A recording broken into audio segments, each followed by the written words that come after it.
That's a great question when you talk about service culture and value focused culture. So, first, let's define what do you mean by service culture and value focused culture. Then we'll talk about the interdependencies. So, service culture, by means of service management, we have already focused on VOCR, value, outcomes without the associated cost and risk. So, we focused on service culture very predominantly saying that they need to realize the value and achieve that outcomes. Now, it's very vaguely interpreted because it's easy to tell about value and outcomes, but how do you measure it? And that's where I think you need to have a principle of value focused culture because value is very subjective. So, one of the things is to really understand what does the value mean for every stakeholder in the organization.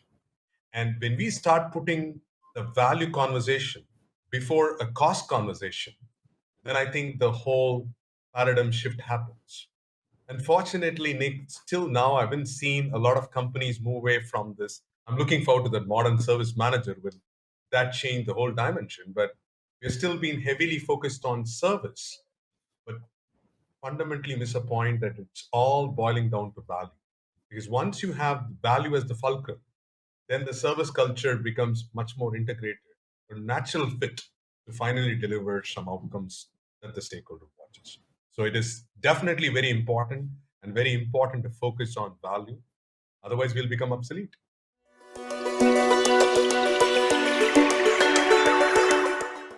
Well, I think today with the pandemic, everybody understands it's a digital business. So obviously, I would probably look at not just delivering services.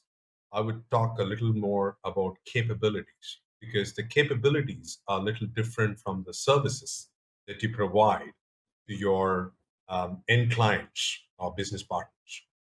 So when we trying to think about how do we manage your capabilities, what I call as digital capabilities, we go back to the center of your having your customer or end client at the center and look at what does value look for them, like what we talked about in the previous question, but not just stop there. When we are going to work with a good partner ecosystem, and I think that partner ecosystem could be whatever you call as suppliers or third-party vendors, and that's very important because when you're building a digital transformation service, it's not just about your capability that matters. It's also about orchestrating the partner capabilities to make this really work. And I think that approach is so important to playing the orchestrator role from the beginning till the end that is so seamless. And as you rightly said, Nick, it's getting a lot more complex because there's so much of moving parts to juggle around. But having that blueprint of what is that we are doing in order to make ourselves relevant and much more sustainable in the whole journey is so important. So before you start something, let's start understand what are we really trying to do, and let's not reinvent the whole wheel because someone said the digital is the new way, so we will just refurbish everything and call it as digital. So you need to really understand the tenants that build that and then move forward. That's my take.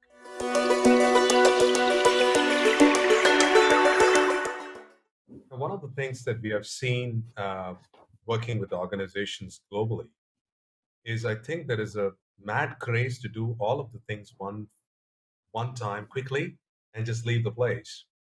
So the whole question is, what are we trying to do as a first place? So let's start with some basics. And I'm haunted many times when you talk about processes or practices. You want to have 34 processes all in one place and nobody even knows what is happening around. So we'll probably start with some basics to understand what is the model that you're working, what kind of support you need, what kind of competencies you have, and what makes the most important impact to your customers or end clients. You just start with some basics. And the other part of the problem we see is that people love workflows and streamlines with roles and responsibilities. It's a very small shop. I don't have so many people to do this work. Can you please make this one simple and get it? No, no, no. This is what ITIL says. We need to have all of these stuff in place in order to make it relevant. One of the customers said, According to this service design book or strategy book, this is what it's been mentioned. So you are telling me something different. So you have this classic tussle to tell them, well, it's not a Bible or a Quran. We need to focus on what is more relevant in the context of an organization. And I'll tell you one thing example and I'll wrap it up. The customer I met said that we hired you as a consultant and you've just delivered 30 pages of a process guide for incident management. He said, I expect 150 pages.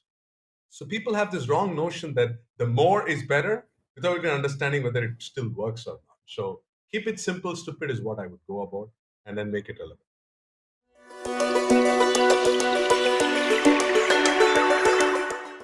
So one of the things I think we have to be careful is that Agile is not just for software development. So Agile is a set of principles and values that you can imbibe in any walk of your life, and particularly with respect to service management. How can we apply the Agile principles and philosophy is more important. It's more important to think Agile rather than do Agile. So one of the things that I strongly recommend to follow is around the change management process. Typically, one of the most bureaucratic process that I see in every organization. So how can you make it simplified? Because if you are trying to have releases happening every day instead of every once in 2 weeks, how can we make it more standard changes? How can it make it much more easy for the rollout to happen? So I think putting that into a part of improving your lead time and cycle time is going to be important because frankly, people do not want to wait and watch for the releases to happen. They want to happen immediately. We are absolutely on an attention deficit syndrome. So putting that into perspective, I think we have to break this monolithic blocks into much more nimble in a way that we can quickly deliver value and more importantly focus on feedback loops. So continual service improvement, feedback loops, observing things and making sure that we are keeping it simplified and the guiding principles of ITIL 4 will be a good opportunity for us to start and then see some progress. But start from where you are, make some iterative improvements, get quick feedbacks, and more importantly, see the value being demonstrated every walk of your life, a walk of your process, Okay. so that you will be able to make. Thank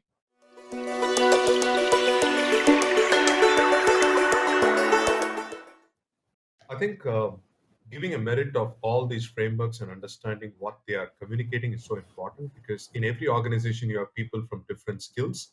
So it's very important how do you communicate and effectively articulate the value conversation. So knowing about these things are important, but then try to fit in what is more appropriate in the context of an organization.